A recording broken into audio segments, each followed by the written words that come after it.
Vamos a comenzar con la capacitación hoy día. Mi nombre es Sandy Fernández, soy médico ocupacional. Vamos a tocar el tema de COVID y la actualización que está habiendo a raíz de los nuevos cambios que hay en la normativa y también en la evidencia científica.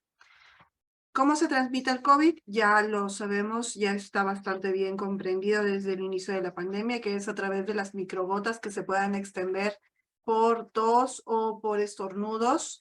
Entonces, es importante por eso que las personas que tienen síntomas no se encuentren en contacto con otras personas. ¿Esto qué quiere decir? Que si yo me siento mal, tengo síntomas de resfriado, congestión nasal, estornudos o tos, tengo que reportarlo para poder así iniciar mi tratamiento y mi aislamiento. Independiente de si es COVID o no es COVID, debemos evitar los contagios al resto de personas. Entre las pruebas moleculares, antígenas y serológicas, desde el inicio de la pandemia se han tenido más en uso las pruebas en sangre. Actualmente, ya que tenemos a la población en un buen porcentaje vacunada, las pruebas de sangre no son tan certeras, tan efectivas, como lo son la prueba antígena y la prueba molecular. Entonces, actualmente las pruebas de sangre ya no son diagnósticas. Lo único que puede ser diagnóstico son o la prueba de antígenos o la prueba molecular. Estas dos pruebas se realizan con muestra de secreción nasofaringea. Es por eso que para estas dos pruebas se necesita un hisopado, tanto de nariz como puede ser también garganta. Diferencias entre los tipos de prueba es que las pruebas moleculares lo que detectan es el virus, una parte del virus. Las pruebas antígenas detectan la reacción de mi sistema inmune contra el virus. Y las pruebas serológicas es mi sistema inmune cómo está reaccionando ante esta interacción. Pero como ya tenemos vacunas y como la mayoría ya hemos tenido por lo menos un cuadro anterior de COVID, ya no nos sirve la prueba serológica como les había mencionado. Entonces, ante la necesidad de un descarte, tenemos que hacernos o la prueba molecular o la prueba antígena. Y actualmente ya se pueden vender o ya se están vendiendo las pruebas caseras que son las pueden adquirir en farmacias y ustedes mismos pueden hacerse el hisopado, siguen las instrucciones del cassette de prueba y pueden tener un resultado rápido y certero con respecto a si eso no es COVID. ¿Qué son las mutaciones, variantes y cepas? Tenemos que tener en cuenta que desde el inicio de la pandemia hemos tenido varios nombres alrededor del COVID, como puede ser el Omicron, el Delta, el Andina, Gamma, y muy posiblemente a lo largo del tiempo van a surgir otras variantes más. Y esto es porque a más cantidad de réplicas del virus, a más cantidad de gente contagiada, más posibilidad de mutaciones del virus. Y cada mutación le puede asignar cosas o características que faciliten su diseminación o que lo vuelvan más sensible a determinados medicamentos o a determinadas situaciones. Entonces, a más gente que se contagia de COVID, más capacidad de este virus de mutar. Y ante esas mutaciones van a surgir las diferentes variantes que tenemos ahorita en conocimiento, ¿no? La más popular, digamos, hasta hace poco ha sido la Omicron, pero sin duda van a seguir apareciendo algunas otras variantes más a lo largo del tiempo. Entonces, ¿qué es una cepa? Es un conjunto de mutaciones que han adquirido cierto grupo de COVID y que esto le da un nombre. ¿Por qué con este nombre le podemos dar o asignar ciertas características que lo diferencian de repente de otras cepas? En general, los síntomas del COVID han variado dependiendo las mutaciones que han habido a lo largo del tiempo. Antes, al comienzo de la pandemia, lo más resaltante era la fiebre, actualmente ya no lo es. Según las variantes a las que nos podemos estar infectando, vamos a tener tos, fluido nasal, cansancio, dificultad para respirar, y esto puede variar. Hasta han habido cuadros de diarrea o gastrointestinales asociados a COVID, ¿ya? Entonces, no a todos nos va a dar igual, no a todos nos va a dar los mismos síntomas.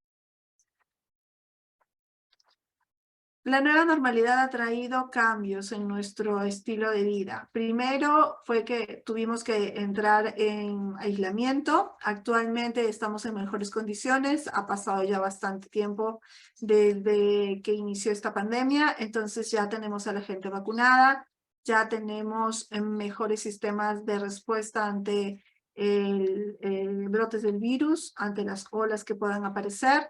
Y tenemos también que tener conocimiento que mientras tengamos las áreas ventiladas, tengamos desinfección de manos y mantengamos la distancia, vamos a estar protegidos. Actualmente, hoy día, se está viendo la posibilidad del retiro de mascarillas.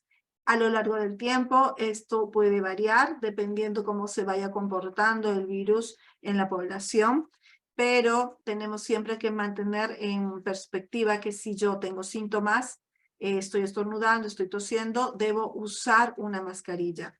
Ya no puedo estar sin el uso de la mascarilla si es que tengo síntomas, independiente de si puedo o no puedo estar con la mascarilla.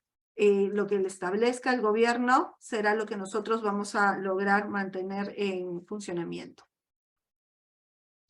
Se refuerza su sistema inmunológico gracias a la ayuda de las vacunas, por eso es importante que tengamos todas las dosis que nos corresponden.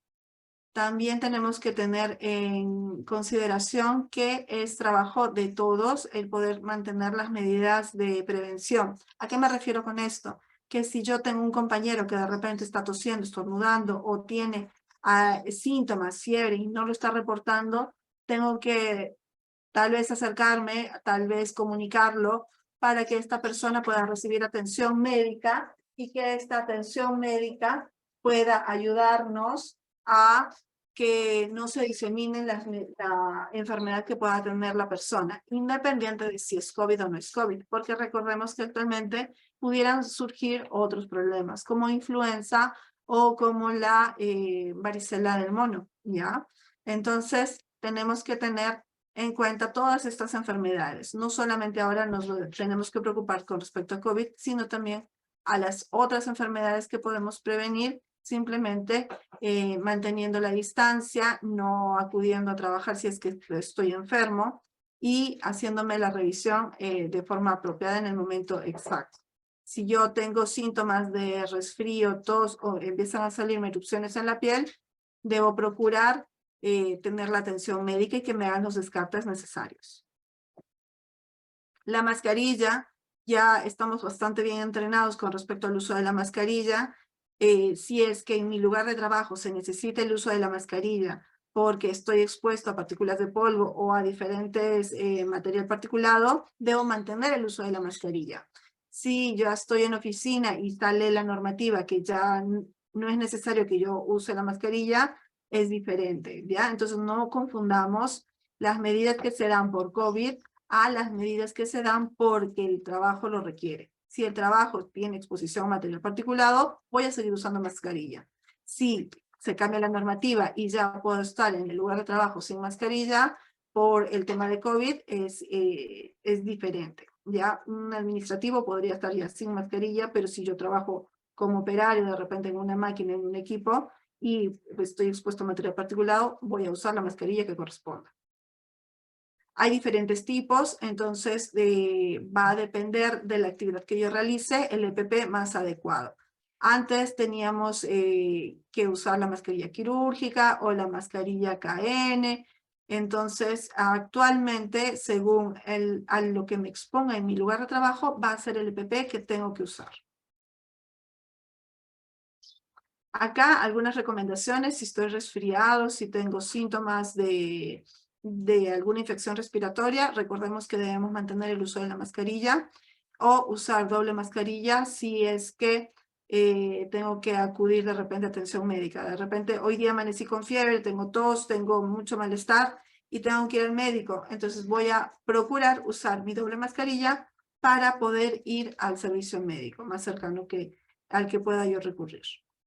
Estos son ejemplos de cómo se usa adecuadamente la mascarilla, porque recordemos que las mascarillas y nuestros rostros no son a veces, digamos que no hacen un pack o un sellado completo. Entonces, si tengo el rostro muy pequeño o muy grande, de repente tengo muchos cachetitos, entonces lo que debo hacer es hacer un nudo en el borde de la mascarilla quirúrgica para lograr ese sello. ¿Ya? ¿Para qué? Para evitar que lo que yo estoy respirando salga al exterior y lo que es del exterior pueda entrar y infectarme a mí. Entonces, estas son las medidas que se realizaron en el CDC para poder tener un adecuado sistema de protección en relación al tema del COVID. Ya actualmente los vamos a modificar, actualizar para los casos en los que yo tenga una infección y no quiero contagiar a la gente que me está alrededor. Entonces, dentro de las nuevas recomendaciones, según el CDC, no solamente el Estado peruano, estaba el uso de la doble mascarilla. Actualmente, justo se están haciendo ya las modificaciones con respecto a esto y solamente en caso de que yo tenga alguna infección respiratoria, vamos a poder usar la mascarilla. Muy importante, lo que debemos mantener siempre presente es la vacunación. Actualmente, para el trabajo presencial estaba previsto las 3 dosis de la vacuna, no nos pedían la 4ª dosis. Siempre está quedando la recomendación para las empresas de hacer el seguimiento, el monitoreo de las vacunas que puedan estar recibiendo los trabajadores. ¿Ya? Entonces, debemos procurar no solo vacunarnos nosotros como trabajadores, sino también vacunar a los demás integrantes de mi familia. Si tengo acceso a una vacuna de influenza, una vacuna contra neumonía o neumococo o también una antitetánica, debemos procurar vacunarnos. Las vacunas son el mejor recurso que hay para evitar que yo pueda tener lesiones, consecuencias o de repente desarrollar formas muy graves de las enfermedades. ¿Ya? Entonces siempre va a ser importante que podamos recurrir a las vacunas. Aquí había una diferencia entre las vacunas. Ya sabemos que además de la forma en que actúan las vacunas, el beneficio de tener diferentes tipos de vacunas es justamente que podamos beneficiarnos de cada tipo de mecanismo para el cual fue diseñado. ¿Qué quiere decir? Muchos de ustedes notarán que de repente al comienzo comenzaron con Sinopharm, luego pasaron por Pfizer y después ahora les están colocando Moderna. Es justamente por una visión de que podamos disponer la mayor cantidad de personas con la mayor cantidad de mecanismos de protección que se prevé y se fomenta que podamos tener los diferentes tipos de vacuna. No olviden que pueden hacer su revisión de la constancia o de la carnet de vacunación a través del padrón del MINSA. Ahí van a poder colocar o ver si es que están registradas adecuadamente sus 3 dosis de vacuna. Ya posibles efectos secundarios de la vacunación, como siempre, puede ser simplemente dolor, enrojecimiento, hinchazón. En algunas otras personas puede haber cansancio, dolor de cabeza, dolor muscular, escalofríos, fiebre, náuseas. Y esto va a pasar. A lo más, en el peor de los casos, dura 3 días. Ya la mayoría de personas en un día ya se siente mucho mejor y ya puede hacer sus labores con total normalidad. Es muy difícil encontrar personas que se vean más afectadas que esto. La sugerencia es beber bastante líquido, tomar paracetamol y, de ser posible, ejercitar, usar ese brazo que ha recibido la vacuna para ayudar a movilizar los fluidos que hay ahí y esto haga o ayude a que me duela menos. Si los síntomas son muy intensos, si hay una hinchazón o edemas a lo largo de todo el cuerpo, acudir a salud para que puedan hacer una revisión y que me puedan dar un diagnóstico de si es que soy o no soy alérgico a la vacuna. Entonces, recordemos que los efectos secundarios son muy escasos. La mayoría solamente es un poco de malestar y fiebre y pasa fácilmente con tomar paracetamol en 2 días. Aquí pueden ver unas publicaciones con respecto a fomentar la vacunación. Se han establecido varios centros de vacunación. Es más, a estas alturas ya podemos estar seguros de que la mayor cantidad de personas ha sido vacunada. Por eso algunos centros de vacunación muy posiblemente van a empezar a desaparecer en el tiempo. Entonces, fomentemos la vacunación no solamente de nosotros como trabajadores, sino también de nuestros familiares, para así poder seguir disfrutando de los beneficios de haber no digamos que vencido, pero estar muy cerca de vencer esta pandemia del COVID. Esto tiene que ver con algunos puntos de detección o descarte del COVID. Actualmente ya es mucho más fácil acceder a los descartes de COVID. Usualmente en los centros de vacunación están haciendo los descartes. En los puestos, establecimientos de salud, del MINSE Salud, también están haciendo los descartes. Lógicamente que hay que ir temprano para poder tener, porque disponen de cierto número por día, pero ya es más fácil. No es como al comienzo de la pandemia que teníamos que recurrir a solamente salud, salud nada más lo hacía, o MINSA nada más lo hacía, o eran escasas las pruebas. Es más, como les había mencionado, podemos hasta comprar la prueba en la farmacia y nosotros mismos hacer nuestro descarte. Acá hacer mención sobre las diferentes normativas que se han establecido con respecto a la prevención de COVID y que van a seguir cambiando. Y conforme van habiendo estos cambios de parte de la normativa, nosotros vamos a ir estableciendo la forma de aplicación en el lugar de trabajo. Esto va a estar siempre ligado desde el punto de vista de la norma y de los protocolos establecidos a nivel internacional. Hay una responsabilidad de los trabajadores, como les había mencionado, de primero reportar el estar o no estar con síntomas, tener esa suficiente seriedad para poder decir adecuadamente cuando realmente están con síntomas, con fiebre, con malestar, poder acercarse a su proveedor de salud, puede ser MINSA de salud, y ahí poder disponer de los descartes y tratamiento adecuado.